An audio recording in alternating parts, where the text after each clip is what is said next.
Imagina un pequeño pueblo, rodeado de densos bosques y con un aire de misterio, donde la paz se convierte en caos en un abrir y cerrar de ojos. Un lugar donde la paranoia y el miedo desatan una caza de brujas que cambiaría para siempre el curso de la historia. Bienvenidos a Salem 1692. Durante el año 1692, Salem, una colonia en Massachusetts, se convirtió en el escenario de uno de los episodios más oscuros de la historia estadounidense: los juicios de las brujas. Todo comenzó en un invierno gélido, cuando dos jóvenes, Betty Parris y Abigail Williams, comenzaron a mostrar extraños síntomas. En un tiempo donde la ciencia no podía explicar lo inexplicable, las almas temerosas buscaron respuestas, y esas respuestas no tardaron en convertirse en un oscuro camino de acusaciones y ejecuciones. Si te gusta conocer historias aterradoras y misterios de la historia, bienvenidos a Leyendas Animadas, donde exploraremos este inquietante capítulo de la historia. El invierno de 1692 fue particularmente frío, y las largas noches parecían cargar con un aire de inquietud. Betty Parris, de 9 años, y Abigail Williams, de 11, eran primas y, aunque eran jóvenes, llevaban consigo el peso de un legado de temor y superstición que asolaba a su comunidad. Betty era la hija del reverendo Samuel Parris, el nuevo líder religioso de Salem, y su posición la hacía aún más vulnerable a las miradas de los vecinos. Todo comenzó con que las niñas se quejaron de una enfermedad inexplicable. Presentaban síntomas extraños, convulsiones incontrolables, espasmos, fiebre alta y, en ocasiones, comportamientos que desafiaban la razón, como correr por la casa a 4 patas y ladrar como si fueran perros. Los médicos de la época estaban perplejos. No había diagnósticos claros ni tratamientos efectivos. Ante la desesperación, las niñas comenzaron a acusar a varias mujeres de la comunidad de ser responsables de su sufrimiento. La primera en ser señalada fue Tituba, la esclava de la familia Parris, que tenía raíces en el Caribe y practicaba rituales que, en la mente puritana de la colonia, parecían sospechosos. Tituba fue arrestada y, bajo presión, confesó que había hecho un pacto con el diablo. Su confesión no solo la llevó a ser la primera acusada, sino que también encendió una llama que pronto consumiría a toda la comunidad. Con el eco de sus palabras resonando en los oídos de los aldeanos, el pánico se extendió rápidamente.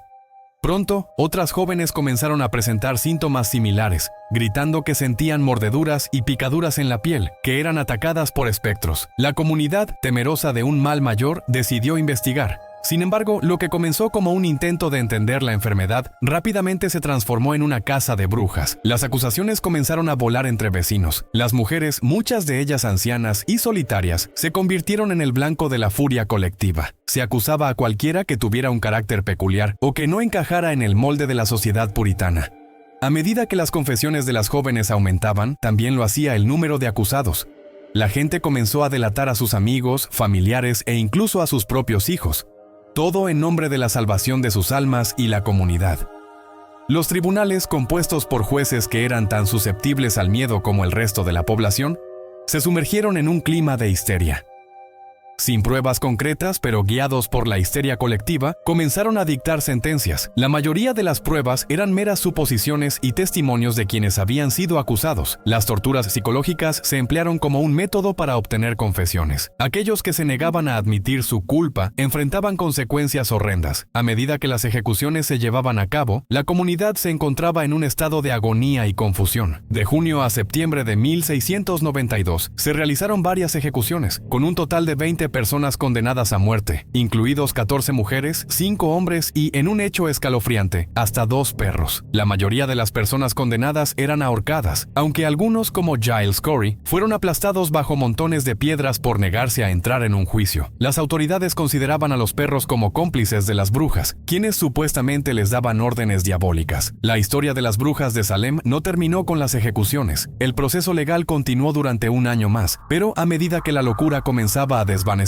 las pruebas se volvieron más irregulares y muchos de los acusados fueron liberados. En 1693, el gobernador de Massachusetts, William Phips, disolvió los tribunales de brujería y prohibió más juicios, reconociendo que la situación había escapado a su control. La sombra de los juicios de Salem siguió persiguiendo a la comunidad durante décadas. Años después, muchos de los jurados que habían dictado sentencias comenzaron a lamentar su papel en los juicios, atribuyendo sus decisiones a la locura y la presión social. El miedo, la ignorancia y el pánico colectivo habían llevado a una comunidad a un lugar oscuro del que nunca podría recuperarse por completo. Algunos investigadores modernos han propuesto que la locura que afectó a los habitantes de Salem podría haber sido causada por ergotismo, una enfermedad provocada por un hongo que crece en el centeno. Los síntomas de esta enfermedad coinciden con los de las jóvenes de Salem, lo que añade una capa de complejidad a la ya aterradora narrativa. La historia de las brujas de Salem se hizo aún más famosa gracias al dramaturgo Arthur Miller, quien escribió El Crisol, una obra que se convirtió en una poderosa metáfora de la caza de brujas en Estados Unidos durante la década de 1950. A través de sus palabras se reflejaron los miedos de una nación, recordándonos que el miedo puede llevar a la gente a cometer actos atroces. Hoy en día, la historia de Salem nos invita a reflexionar sobre el peligro de la histeria colectiva y el poder destructivo de los rumores. Es un recordatorio de que la ignorancia y la confusión pueden desatar un ciclo de violencia que es mejor evitar. La caza de brujas de Salem no solo es una lección de la historia, sino un llamado a la humanidad para rechazar la irracionalidad y la intolerancia. ¿Estamos realmente a salvo de la repetición de estos errores en nuestra era actual? La respuesta puede depender de lo que elijamos creer. Si te ha gustado esta historia aterradora sobre las brujas de Salem y cómo el miedo puede desencadenar la locura en una comunidad, no olvides darle like y compartir este video. También me encantaría saber tu opinión, así que déjame un comentario aquí abajo sobre qué piensas de estos juicios y si crees que podríamos ver algo similar hoy en día. Y si aún no te has suscrito a Leyendas Animadas, hazlo ahora y activa la campanita de notificaciones para no perderte ninguna de nuestras fascinantes historias de terror. Gracias por acompañarme en este viaje al pasado y nos vemos en la próxima leyenda aterradora.